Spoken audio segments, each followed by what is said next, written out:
That's episode 116 called Mad Dog, and we're talking about Darknet Diaries here. You haven't mentioned that. Oh yeah. That's what I make. Sorry. But in case anybody's not in tune here, I'm Jack. I make the show Darknet Diaries. But episode 116, Mad Dog, is a CIA agent named Jim Lawler who goes to foreign countries and gets information like information that the country doesn't want the US to have. And he does it in various ways. And to me, it is like a penetration test story, but it's not monopoly money anymore. It's real stakes. Life is on the line. Like, he could go to prison because espionage is illegal and this is what he's doing.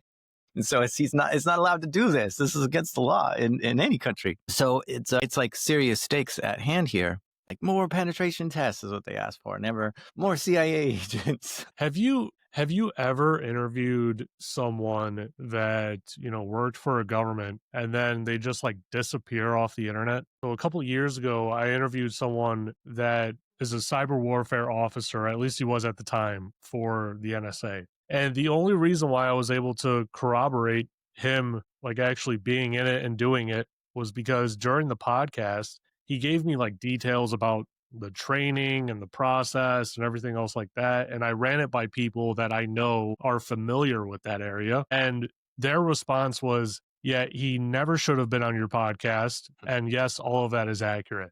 Right. So like, I know that the guy was real, and he had a presence before coming on the podcast. And then he comes on the podcast. We record the episode. It wasn't live or anything like that. Then he disappears. He basically messages me, tells me, hey, it's highly recommended that you do not post that episode. You have to wait, several years, 5+ years before you post it. You shouldn't post it tomorrow, which I didn't tell anyone that I was posting it tomorrow. It was scheduled to go live in my stuff for the next day. And then he just disappears. Twitter's gone. Like, everything that he had was gone. His email, all of it gone. Wow. And I'm like, man, this guy like completely ghosted me like to the max. Yeah.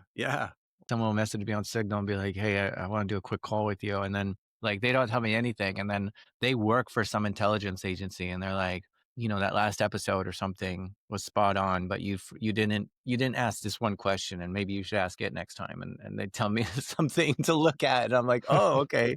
What more do you know about that? I can't talk about it. And they hang up or something, but it's really fascinating. Yeah. I mean, I've interviewed Cybercom NSA. I've interviewed, I guess four NSA agents now. Someone from the CIA, someone from an Israeli intelligence, and that's it. But like, Canada will never speak. Canada's intelligence agencies and UK's intelligence agencies will never speak. Where do you think InfoSec is going with all this AI stuff? Right. I feel like one side of the camp is like, oh, it's going to eliminate all of those jobs. Like, InfoSec won't even be a thing. IT won't be a thing. Coding won't be a thing. And then, we go and look at like the AWS outage. And conveniently, like 2 months ago, the CEO said that like something like 75% of their code is all written by AI.